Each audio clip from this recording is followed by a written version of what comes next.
What do we do on Eid?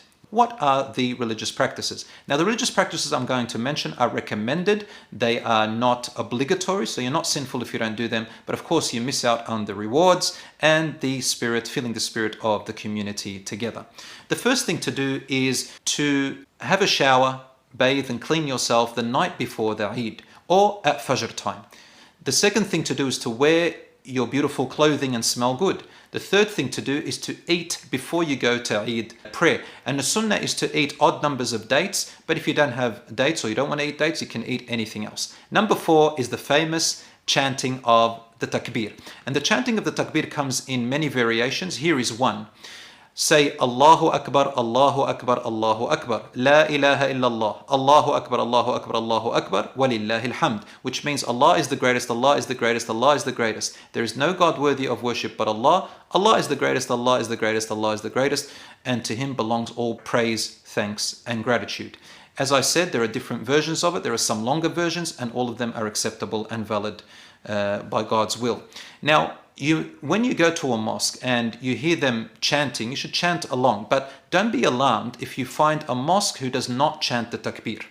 And the reason for that is because there is a difference of opinion about whether it's recommended or not. However, the majority of the schools of thought of scholars, and the schools of thought are called the Hanbali, Maliki and Shafi'is, if you know what I'm talking about, all of them unanimously agree that chanting the takbir is a recommended act which the companions of the Prophet, peace be upon him, did.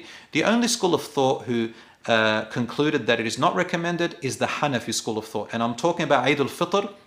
I'm not talking about Eid al-Adha, the other one. So in Eid al-Fitr, you might go to a mosque who are following the Hanafi school of thought, and they believe that you shouldn't really say it. Don't be alarmed, they are not sinning, and it's something called a valid difference of opinion, which does not make a difference in your religion.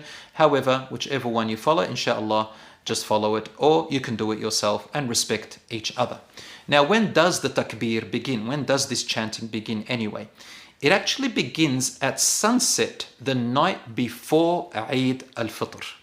Some people think that it starts on the morning, when you're going to the mosque, but actually starts at Maghrib. Once you've established Eid is the next day, then from Maghrib time, from sunset, the takbir begins all the way until the next day, and they end when the Imam says Allahu Akbar and begins the Eid prayer. That's when the chanting ends. So once again, the chanting of Takbir, Allahu Akbar, begins at sunset before Eid, the night before, and ends when the Eid prayer commences.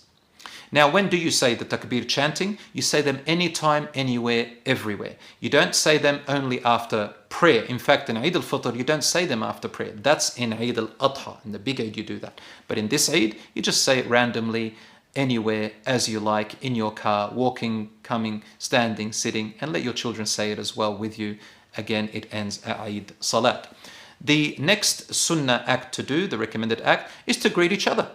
You greet each other with peace, you greet each other with beautiful words, and one of the things you can say is تَقَبَّلَ اللَّهُ طَاعَتَكُمْ. May Allah have accepted your worship, meaning the worship that you did in Ramadan.